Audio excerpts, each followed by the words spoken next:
the meaning of this gathering, and maybe also the effects that it brought to the social movements. Well, I don't want to add too much, okay, to what Raffaella said, also because we have many things to discuss.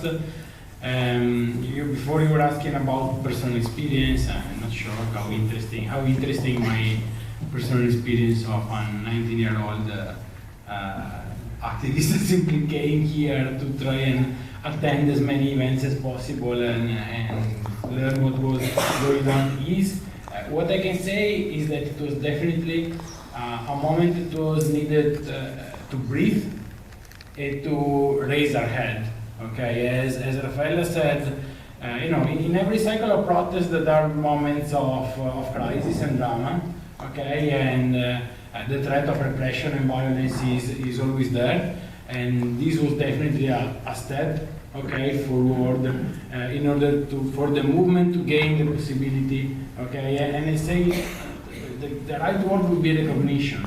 Okay, to gain recognition, it meant recognition at the institutional level. It meant recognition within milieus that were not those participating in a mobilization, okay, the people of the city, the people of the country, okay, looking at us in different ways, definitely. It's also a moment of construction of networks and connections that now we take for granted when we look at the global justice movement, but we do not need to be taken for granted, and definitely something we do not take for granted when we look at movements now of strong overlaps and connections between different social backgrounds and different political trajectories. I'm talking about the whole trajectory of anti-neoliberal movements, the antagonistic left, left-wing parties, a significant part of the Catholic world, the whole system of social organizations, institutions, NGOs, and that have different histories in these countries and in the rest of the continent. Definitely, okay, the idea of having a space of overlap, in particular from the point of view of an Italian, between the mainstream historical left, okay, and movement milieus, was definitely peculiar of that era, and I think it was also particularly fruitful for the development of that movement in the following years. And I'm glad only one last thing.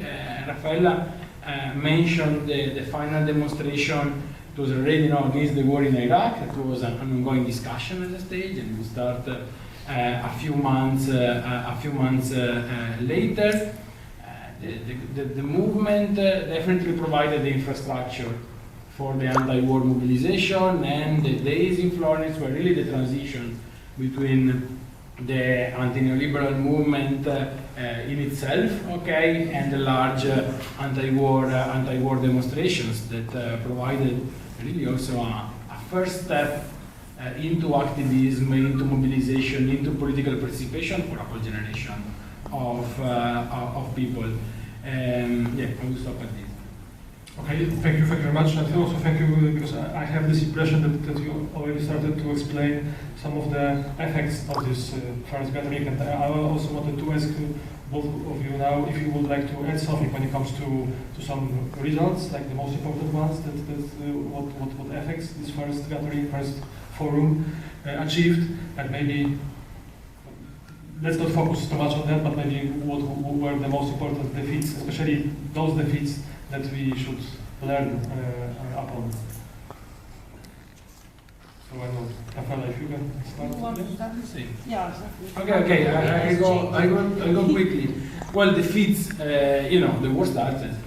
this is already something that needs to be taken into account, and it was also a big issue of discussion within the movement that since 2004 on brought also to different trajectories.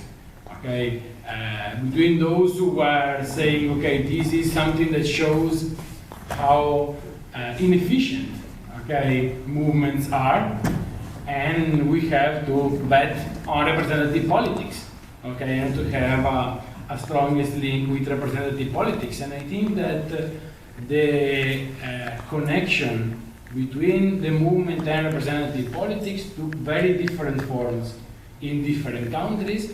Okay, I would say that in Italy this was probably the strongest defeat for the movement, the lack of capacity to influence and really reshape the realm of left-wing politics in the same way that it happened in different countries. In other countries it went differently, and I think some of, then when the 2008 crisis happened, the sovereign debt crisis of 2010, 2011 and so on, some countries had a level of connection between left-wing politics and civil society actors that allowed them to resist in a better way than others. Okay, and this is, I think, is partly an outcome of what had happened before. Then, of course, there is what we in social movement studies call spillover. Okay, so movements producing further mobilization.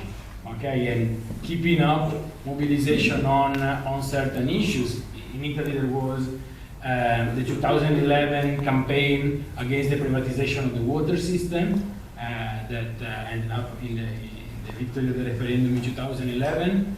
It was directly linked, okay, to the movement that was born in Florida in 2002. Okay, so this is already something that we have to take in account. The last thing I want to mention here, because with the 20th anniversary now, it meant that we've already gone through the 10th. Okay, so we already had some discussion about this 10 years ago. And this proved that I think thinking about 2010, 2011, 2012, when we had the anniversaries of Genoa and Florence and so on, it is something that, definitely in that phase, it was very visible the difficulties of the traditional organized movements coming out from the European Social Forum and so on to adjust to a new setting. To a new setting, those of anti-austerity mobilization, those the death of the economic crisis and so on. But while content-wise, this was a strong continuity. Okay, the things that in 2002 we were saying, we were talking about global inequalities and structural adjustment programs and so on. In 2011, 2012, those things were coming to Europe. Okay, so it was definitely something that we were ready to face from a content point of view, from an organization point of view, from a point of view of local roots, on coordination between social organization and representative politics. There was definitely the lack of capacity to address that. Now, let's see how we can assess things in 2022. I will be really brief because I agree with what he said. But only to think about the European situation. We were part at the time of a global movement, and when we make the balance, what we produced, yes, in Europe, if we look at Europe, yes, we can say, yes, I think that we achieved a lot in terms of accumulation for the future and for a new narrative, which is important because a new narrative is needed. And the production of new narrative of that days is still the one which even the new movement are still using. I am really surprised when I see, Fridays for Future with another word is possible, but why? Sometimes, a strong narrative really, it's a sort of brick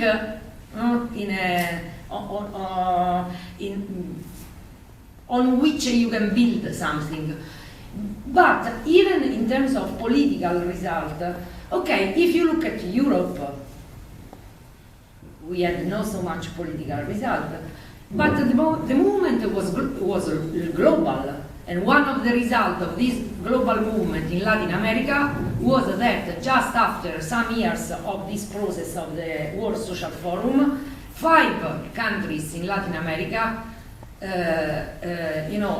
initiated a new period, very complex the same, because it is never easy.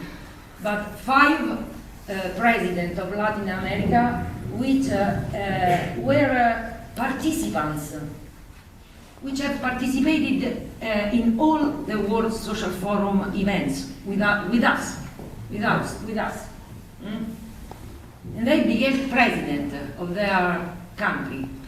Of course, the story of each of them, it's a long story, and some of these stories are really complex. It's not so easy simply, okay, you win and you make the revolution. No. But for Latin America, the World Social Forum story means also political change. And this, according to me, brings to the big issue which is the issue for that time, for 10 years ago, for now, and for the future, and we will discuss it also in this assembly. How can be effective the work of the social movements and of the civil society organizations if the democratic chain which bring elements of innovation, of change from below to the political and institutional sphere is so broken? It's a problem. It's a problem. So this is a question, and in the academy we will discuss it really with a lot of question marks. But I think that at least in some countries like mine, we cannot go on simply by saying we do our job and let's forget about the political sphere. It's not our problem. It is our problem. It is. Okay, and it's good